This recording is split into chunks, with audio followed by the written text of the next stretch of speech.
The silent rejection's sun was gentle that morning, spreading its light across the city's quiet rhythm. People were rushing about, some in suits, some in uniforms, some simply moving as though the weight of the world sat on their backs. And then there was her. A woman in a soft beige sweater with a scarf loosely wrapped around her neck.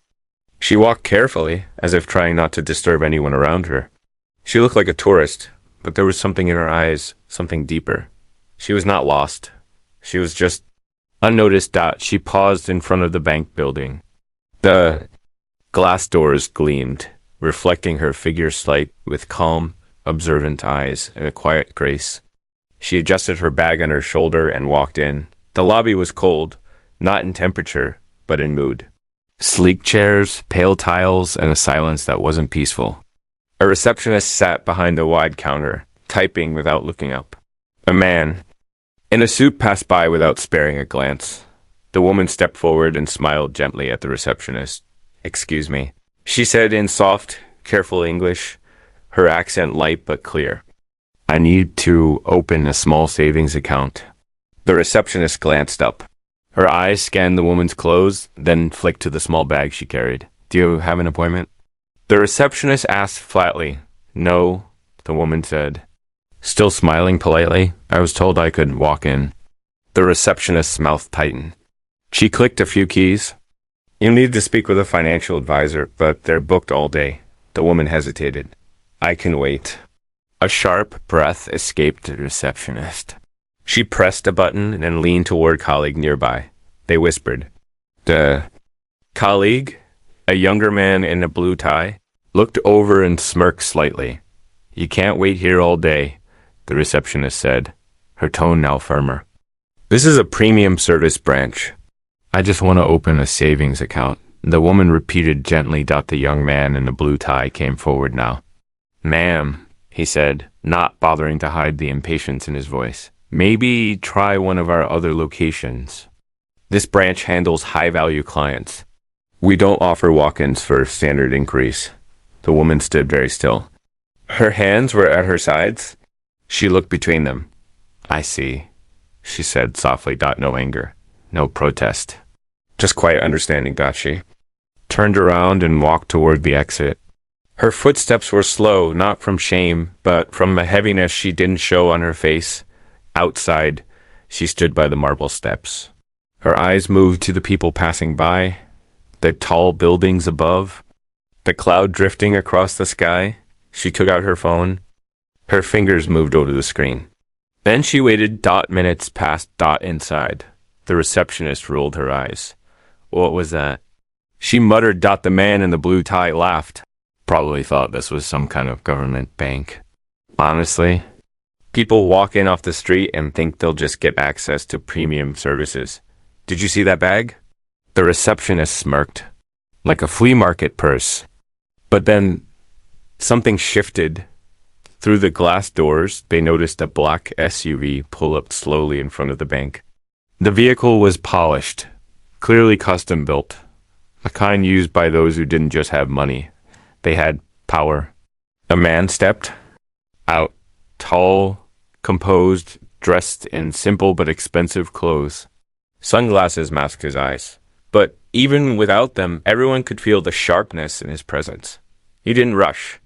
He walked around the car and came to the woman. He touched her arm gently. "You okay?" he asked. She nodded. He looked toward the bank, then back at her. "They turned you away?" Again, she only nodded. He smiled faintly, but it wasn't a kind smile. It was a smile of understanding, wrapped in disappointment. He placed a hand gently on her back and walked her toward the bank entrance. The receptionist's face began to change. The man in the blue tie froze mid-sentence. The doors opened.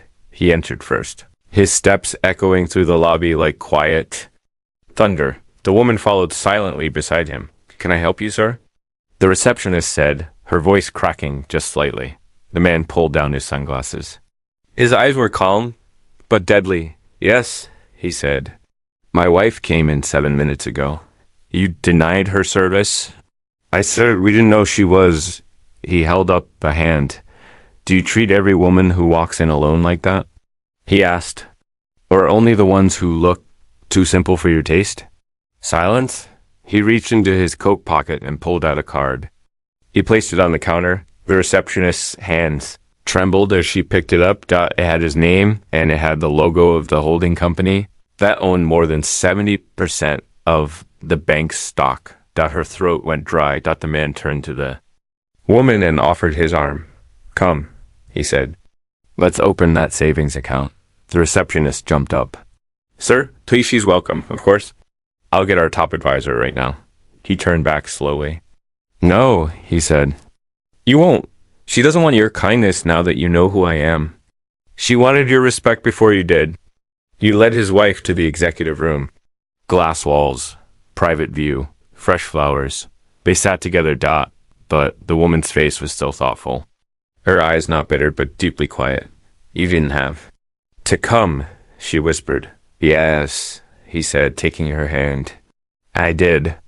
But just as they began to speak, the receptionist got a phone call, and what she heard made her heart stop. It wasn't over. It was only the beginning. Whispers behind glass walls. The receptionist held the phone to her ear, but her mind was racing too fast to hear the full message clearly. The voice on the other end was sharp, serious, and carried the kind of authority that cut through noise. Like a knife, her fingers trembled slightly. She gripped the edge of the desk for balance. Yes, sir, Yes, she was here just a moment ago. No, we didn't know. Of course, we understand, immediately. When the call ended, she stood there for a second, staring blankly ahead. She felt the weight of her mistake in every inch of her body. The man who had just walked in, the one whose calm voice had sent chills through her, wasn't just powerful. He was a silent giant, one who could rearrange the very foundation of the building she stood in. The receptionist looked over at her. Colleague in the blue tie? He had gone pale. Did you hear that? She asked in a hushed voice. He nodded slowly. I think we're in trouble. Not just trouble, she whispered. Real trouble. Inside the private room, the woman sat quietly beside her husband. The room was beautifully decorated with tasteful wooden furniture, a small chandelier above, and a fresh arrangement of white lily on the table. But none of it mattered to her. Her hands were folded on her lap. Her eyes stared at the small plate of biscuits someone had brought in, untouched. Her thoughts were far away. Her husband, who everyone now recognized as one of the quiet giants of the financial world, leaned toward her gently. Talk to me, he said. His voice was warm, but it carried a firmness that demanded truth. I didn't want to bother you, she said, almost as if speaking to herself. I know you're busy. I thought I could handle it. And you did, he said, with grace. But grace doesn't excuse disrespect. She didn't answer.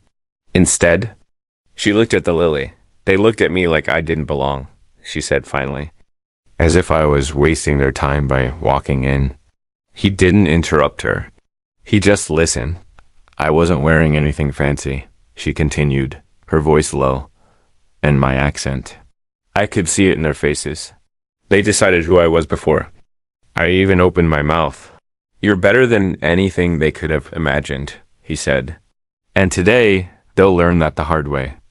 But she didn't smile at that. Don't punish them for me, she said softly. Just help them understand. He looked at her for a long moment. You still believe in their kindness? He said. I believe people can change, she replied. But only if someone shows them how.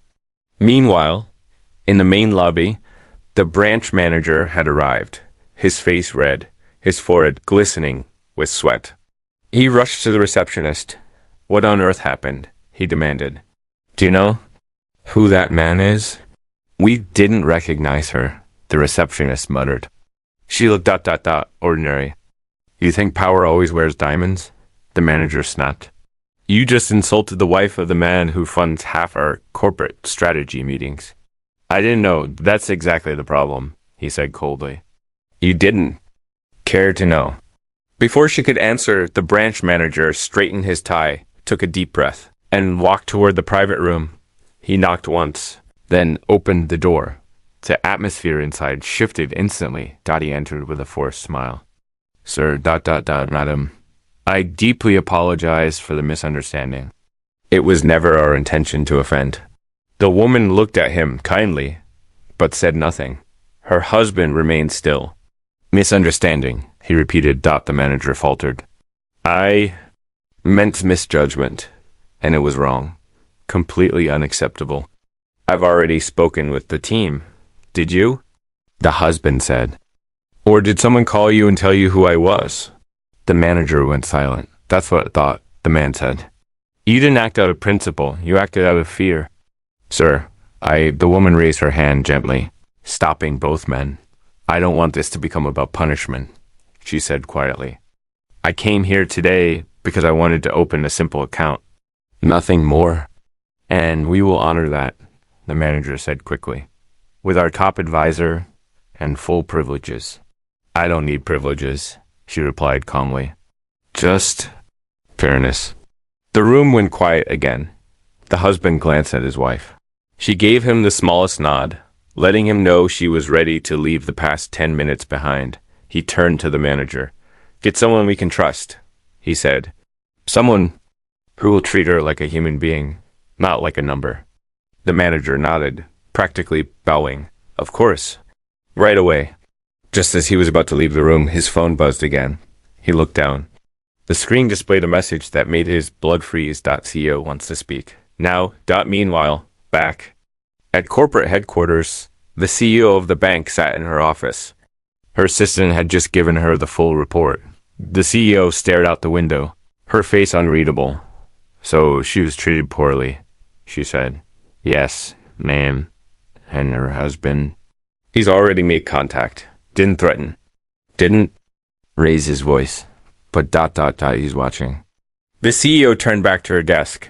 She picked up her phone and called the head of public relations. We may need to issue a statement, she said. Quietly, respectfully.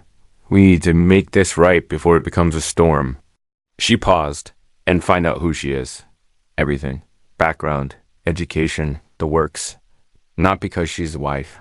Because I have a feeling she's someone in her own right. Back in the branch, a new advisor had arrived, a soft-spoken woman in her 30s, with gentle eyes and respectful hands. She greeted the simple woman with quiet kindness and walked her through the account setup, step by step, not once assuming anything, not once rushing her. The woman smiled softly as she answered each question. You have a beautiful name, the advisor said. Thank you, the woman replied. My grandmother gave it to me. She said it meant light after the storm. That's lovely. She always told me to stay gentle, no matter how loud the world became. The advisor nodded, moved by her words. When the process was complete, the woman thanked her warmly. But just as she and her husband were about to leave, something unexpected happened. A young intern, barely out of university, approached them hesitantly. He had been watching from a distance the entire time, quietly absorbing everything. He held out a small card to the woman. I'm sorry, he said softly, for how this place treated you. She took the card and smiled gently. You didn't do anything. Maybe not, he said. But I didn't speak up either. She looked at him for a moment, then nodded slowly. Thank you. He paused, then asked, Can I ask you something? Of course. Why didn't you get angry? You had every right. The woman's answer came slowly, but it cut through the air like music. Because anger teaches fear, she said. But kindness, kindness can teach change. Outside the bank, the world continued moving, just as it had before. Cars passed. People crossed the street, but something in the air had shifted. Not just for her or for the staff, but for everyone. Who had seen what happened, and far away? Someone else had seen too. Someone who had known her name long before today. Someone watching closely, waiting quietly, and they were about to reach out. The message she never expected, evening sky, had turned into a soft curtain of orange and gold as the couple left the bank. They didn't speak for a while. The silence wasn't awkward. It was full, like a conversation already taking place. Between two hearts, The wind brushed lightly against her scarf, and as she stepped into the black SUV, she glanced back at the glass building behind her. Inside, people were still moving, phones still ringing, whispers still trailing through the air, but something was different now. Not just in them, but in her as the car pulled away from the curb and merged into traffic. She sat back quietly, her gaze following the fading silhouettes of buildings outside the window. Her husband watched her from the corner of his eye. He didn't want to disturb her thoughts, but he could feel something shifting in her, something silent and deep. "You did well today," he said gently. She looked at him and smiled faintly. "I didn't do anything. You stayed calm when you were judged. You stayed kind when you were ignored. That takes more strength than shouting ever could." She turned her eyes forward again. "I just wish it didn't happen at all." They arrived at their home, an estate nestled quietly away from the city's loudness. Not grand, the way tabloids describe billionaire homes, but serene, elegant, full of warmth and quiet character. The kind of place that felt more like a sanctuary than a trophy. She stepped inside, took off her scarf, and walked to the sunroom. The windows there opened wide to a view of the hills, where soft golden light poured through the trees. She sat on the old wooden bench, the one she had brought with her when she first moved to this country. It was the only thing she had carried from her childhood home. Chipped on the sides, a little uneven, but solid. Just like her, she reached for her phone, intending to message her younger sister back home. But instead, she froze. There was a message waiting in her inbox. Subject line: "I saw you today." Sender: Adi. Her heart skipped a beat. She opened it slowly, carefully, as if expecting it to vanish the moment she touched it. "I watched what happened at the bank. They didn't know who you were, but I did. I haven't forgotten. And I think it's time we talk. Meet me. The cafe near the bridge. Tomorrow, 4 p.m., alone." Her fingers hovered over the screen. Had been years. So many years that she had convinced herself the past didn't matter anymore. But now, the initials glowed on the screen like a pulse, reminding her that no matter how far we run, the things we bury often find their way back, especially when we least expect them. Her husband entered the room. Quietly. She quickly locked the screen. He noticed, but didn't ask. Instead, he came and sat beside her. "You're quiet," he said.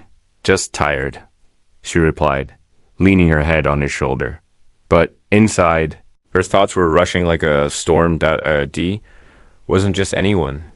He was part of her beginning, the part she had never spoken of to anyone.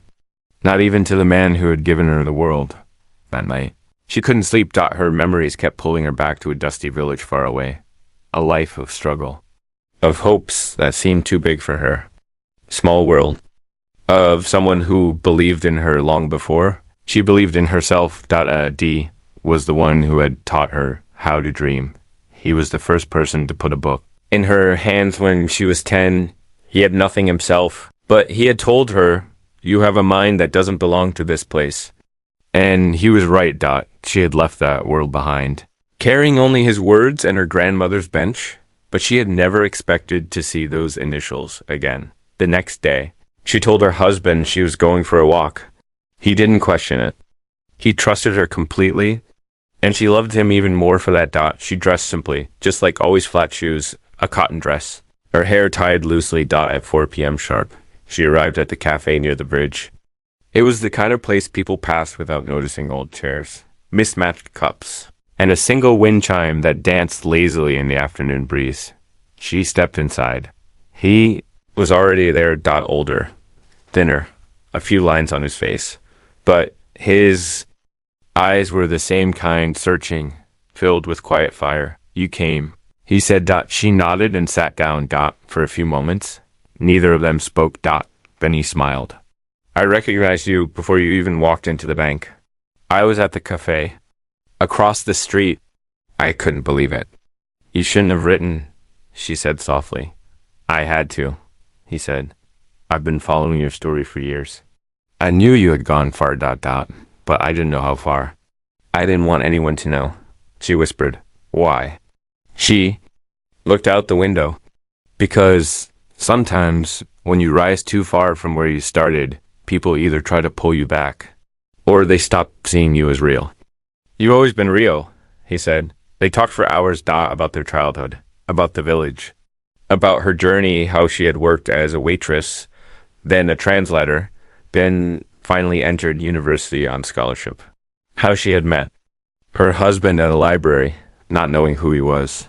And he told her his story to Dot, how he had stayed, tried to teach, tried to build something, but he had lost his job, lost his health. And now he was just trying to survive.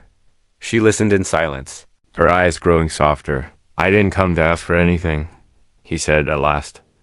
I just wanted to see you, to know that one of us made it. But she reached across the table and held his hand.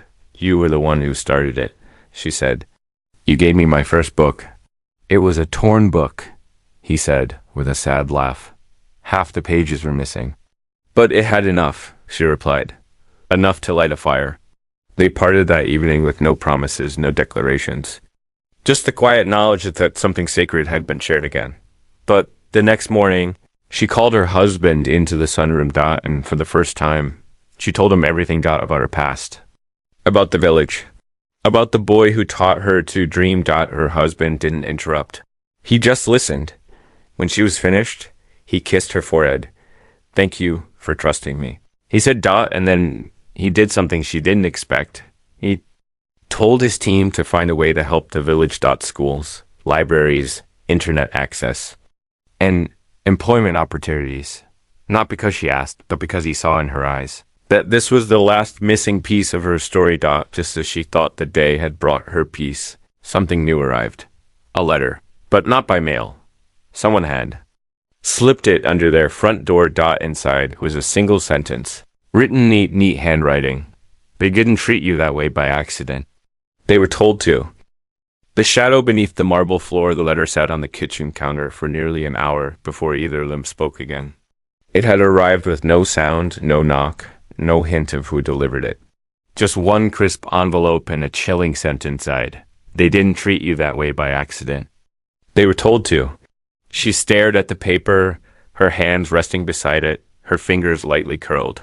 Her husband stood across from her, his jaw tight, his eyes unreadable. In all their years together, he had never seen her look like this. Not hurt, not even angry, but shaken. A quiet kind of betrayal. Not from strangers, but from something deeper. Do you think this is real? She asked finally, her voice low and calm. He didn't answer right away. He picked up the note, turned it over, held it up to the light. Nothing else. No markings. No signature. No smudges. No clues. It doesn't feel like a prank, he said. Whoever sent this knows something. She nodded. And if it's true, someone inside the bank wanted me to feel small. On purpose. To humiliate you, he said, setting the letter down. Before you even had a chance to speak, he reached for his phone, his fingers moving with quiet precision. Within moments, he was on a secure call with his personal cybersecurity advisor. The call was brief, just a request for a discreet scan into internal activity within the bank's employee communication network. You think someone gave orders to single her out? The advisor asked on the line. Don't think, her husband replied. Just find out. After the call ended, he looked at her with steady eyes. We'll know more by tomorrow. Until then, stay close. Don't go out alone. She gave him a faint smile. You always protect me. Because you always stay gentle, he said, brushing her hair from her cheek. Even when the world doesn't deserve it. That night, she couldn't sleep again, not from fear, but from questions. Who would want to break her down? And why now? The next morning, she walked out to the small greenhouse behind the estate. It was her favorite place where she grew herbs and wildflowers. Not because she needed to, but because it reminded her of her grandmother's garden back home. As she watered the basil, her thoughts drifted again to the bank. She remembered the receptionist tone, the advisor's smirk, the casual cruelty. And now this letter? It all felt ... rehearsed. Too coordinated to be random.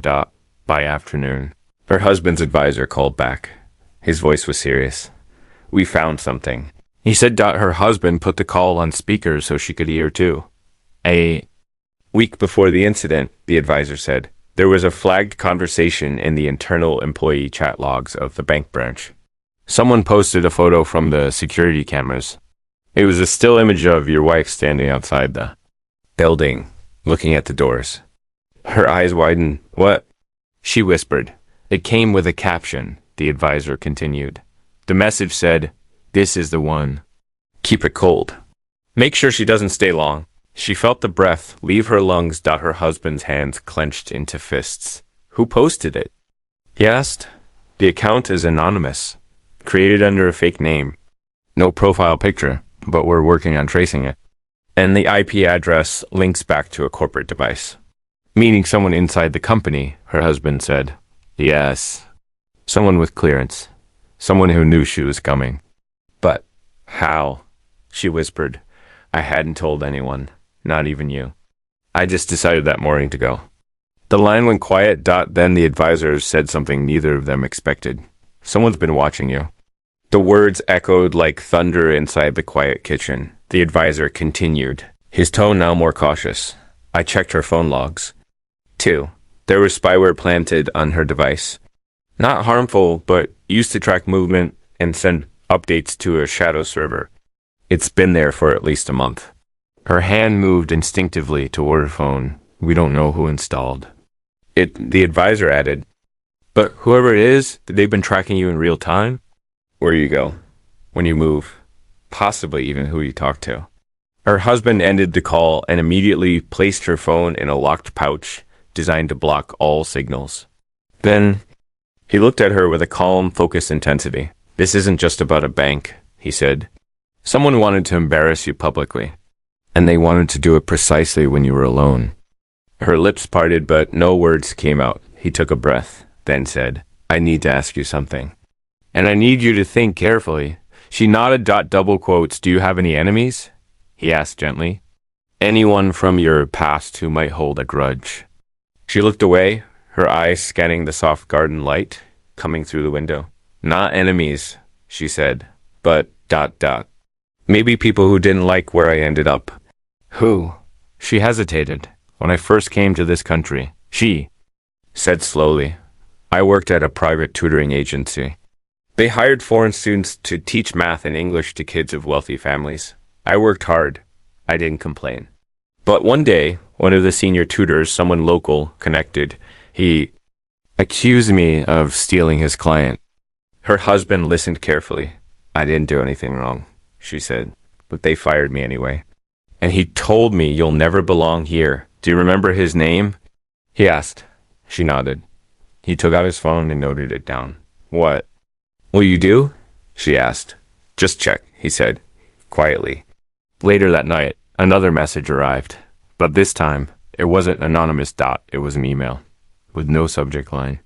Just a single link inside. She opened it on her husband's secure laptop. The link led to a private page. It had no header, no menu, just a single video feed. And on the screen, she saw herself standing outside the bank. The footage wasn't from the bank's cameras. It was from across the street. Zoomed in, steady, watching her as she paused at the entrance. The camera didn't shake. It followed her every move, captured her expression, her hesitation, and then it turned just a little toward the cafe, and sitting there was a man. Wearing sunglasses, sipping coffee. It wasn't but it was someone she knew, someone she never expected to see. Again, her old supervisor from the tutoring agency, and behind him, just out of focus, was the young advisor from the bank in the blue tie. The screen faded to black. Her hands trembled as she closed the laptop. It's connected, she whispered. They knew I was coming. They planned it. Her husband didn't speak. He picked up the phone. And this time, he didn't call his advisor. He called the board of directors of the bank's parent company. And his voice was colder than ice. We have a problem, he said, and it ends tonight. The meeting she never saw coming next morning was unusually silent, not just inside their home, but everywhere around it. The birdsong in the garden was slower. The air hung heavier. The sun, though bright, felt dimmed somehow like the world itself was holding its breath. She stood by the kitchen window, staring at the trees beyond the gate, her arms crossed gently over her chest. The events of the past few days spun slowly through her mind, like a carousel that refused to stop. It wasn't just about humiliation anymore, not just about being denied service at a bank. It had become something bigger, something far more dangerous. A betrayal of trust, a planned attack, and a quiet message, hidden under the surface of polished floors and marble counters. You are not welcome here. She had always known that being foreign in a powerful country came with invisible lines. Some lines were drawn with laws, others with glances, silences, or on days like this, with calculated cruelty. Her husband entered the room, holding his phone in one hand, his expression unreadable. "You're meeting her today?" he said. "Who?" she asked. "The CEO of the bank. She requested it personally." She blinked, surprised. "What did she say?" "She asked for you to come alone. She wants to talk woman to woman." She looked at him quietly. "Do you think I should go?" He paused, then nodded slowly. "Yes." Because she's not just a figurehead. She's smart, dangerous when she needs to be. And right now, she's nervous. Why would she be nervous? Because she knows the wrong people tried to use her company to send you a message. And now she's worried that message reached someone far more powerful than they expected. They both knew he meant himself by 3:45 p.m. She arrived at the bank's central tower. Unlike the branch where it all began, this building was wrapped in mirrored glass and steel. Towering above the city like a monument of money, a female security guard was waiting at the door, offering a warm nod and leading her in without delay. They took her up to the 42nd floor past offices. Past boardrooms, past everything. The elevator opened into a quiet lounge. Not flashy, not cold. Soft lighting. Wooden shelves filled with books, paintings that told stories. Everything in that space had been chosen carefully, like the inside of someone's private mind. The CEO stood near the window, her back turned, dressed in a simple black suit. Her hair was tied up, not a strand out of place. When the door closed, the CEO turned. Her face was sharp, elegant, older than her, but not by much. And her eyes clever, piercing, with the kind of weight that comes from having fought too many battles in rooms full of men who underestimated her. "Thank you for coming," the CEO said. The simple woman nodded politely. "You wanted to speak?" "Yes, I owe you answers." They sat. No assistants, no lawyers. Just the two of them. The CEO leaned forward, her fingers lightly brushing the rim of a porcelain cup. "You were mistreated at one of our branches," she began. "But what's worse is that it wasn't by accident." The simple woman stayed quiet. "You've probably guessed by now," the CEO continued. "There are people inside this company who didn't want you to be seen. Not for who you are now, but for who you once were. They don't see power when it's quiet. They only recognize it when it comes with a spotlight. And you walked in with none?" "Someone leaked my visit," the simple woman said softly. "Yes," the CEO admitted. "An internal employee connected to an outside firm, not even part of our official staff, hired through a consultancy agency.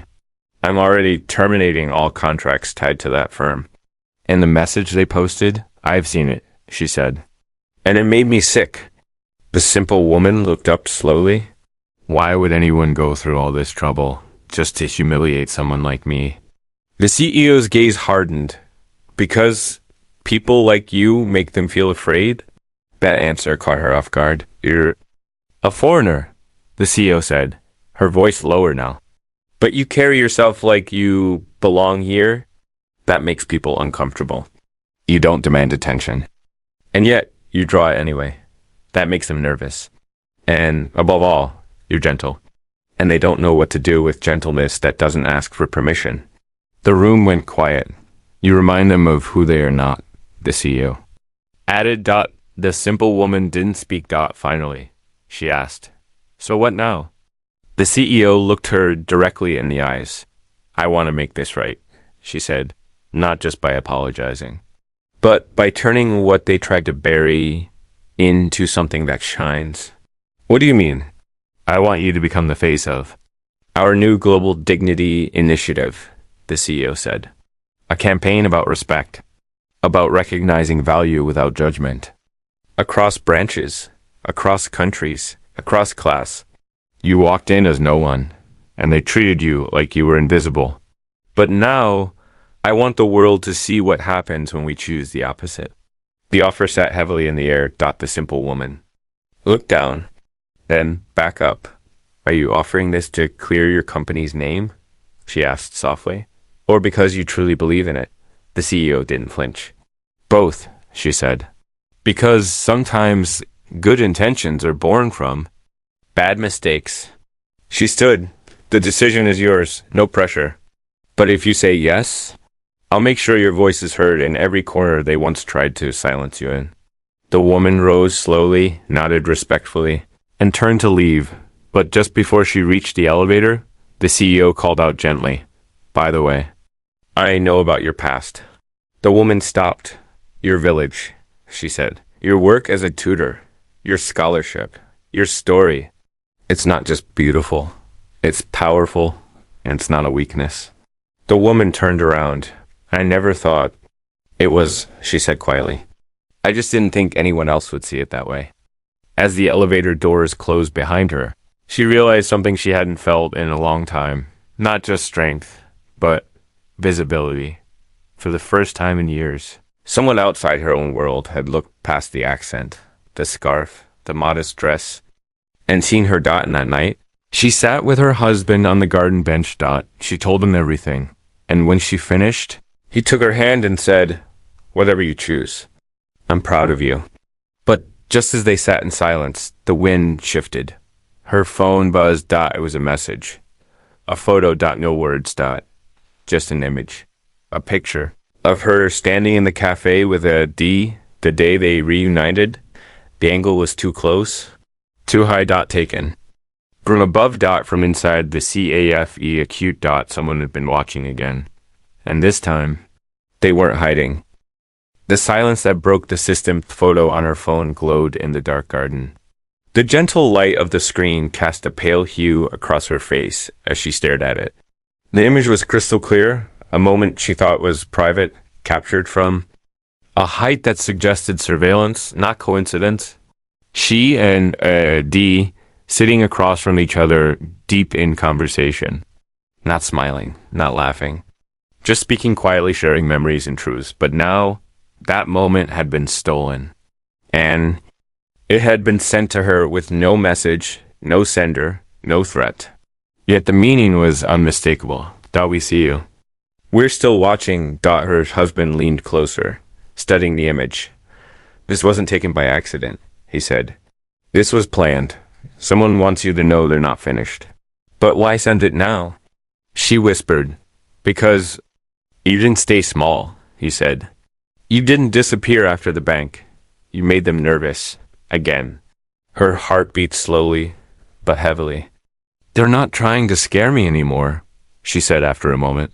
They're trying to silence me before I speak. And she was right. The next morning, she received another message. This time, it came with words. You've been offered a platform. Be careful how you use it. Not all eyes are kind. It wasn't a threat in the traditional sense. No curses. No violence. No explicit warnings. Just a reminder that in the world she had now stepped into, where money, power, and influence swirled together like a storm, not everyone played fair. And not everyone forgave. Her husband called a private security expert, someone who had once worked in intelligence. They swept the house, scanned her devices, checked the car, the gates, even the windows. You're clean, the expert said. Now, but whoever's behind this, they're careful, and they're close. But what disturbed her more wasn't the surveillance. It was the realization that the photo wasn't meant to stop her. It was meant to test her. Would she stay quiet? Would she step back into the background where she came from? Or would she rise? And the more she thought about it, the more one thing became clear. She couldn't stay silent anymore. Later that week, the CEO of the bank sent her the final proposal, a public campaign titled "Dignity Has No Uniform." It was beautifully written, thoughtfully designed. There would be speaking engagements, press interviews, a feature video, all centered on her story, and they wanted her to record the first message on camera. The filming was arranged at a small studio, simple setup, warm lights, no audience, just a camera, a chair, and a microphone. She arrived with her scarf gently tucked over her shoulder, her dress plain but elegant. No makeup, no jewelry, no polish, just herself. The producer smiled. "You're ready when you are." She sat down, took a deep breath, and began. "I came here with nothing," she said softly. "I didn't speak the language well. I didn't understand the systems. I didn't have connections, but I had a dream. And that dream wasn't to be rich or powerful. It was to be seen, to be treated with respect." The room was still. The camera light blinked silently. "Last week, I walked into a bank. I wasn't angry when they ignored me. I was used to it. I'd been ignored before. In stores, on buses, in meetings. But something about that day, it stayed with me. Because that day, someone finally asked me why I was still gentle." Her voice didn't shake. It carried. And the answer is simple. Because the world needs more softness, not less. Because anger teaches fear, but kindness teaches change. She paused, then looked straight into the lens. "They tried to make me feel small, but today I'm here, and I'm not here because I fought louder. I'm here because I stood quieter, and I didn't leave." When the recording ended, the crew was silent. Some had tears in their eyes. The footage was sent immediately to the campaign team. But just as the video was being finalized for public release, something unexpected happened. The CEO called her. "Are you sitting down?"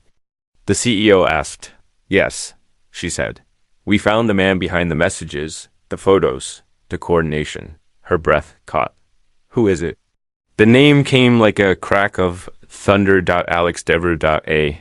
She felt the ground shift beneath her. "No," she whispered. "I'm sorry," the CEO said. He never stopped watching. "We traced the source of the email, the footage, even the planted spyware. It was all him. But he was kind to me," she said slowly. "He gave me my first book. He encouraged me when no one else did." "Yes," the CEO said. "And that's exactly why you became obsessed. He couldn't accept your growth without him. He tried to pull you back into the past. And when you moved on, he felt abandoned." She sat very still. The betrayal stung more than the denial at the bank. He hadn't sent the photo to threaten her. He had sent it to say, "I saw you choose a new life." "Without me, he's been removed from all networks," the CEO added. "We're involving authorities quietly. But we wanted you to know before this campaign launches. You deserve to be prepared."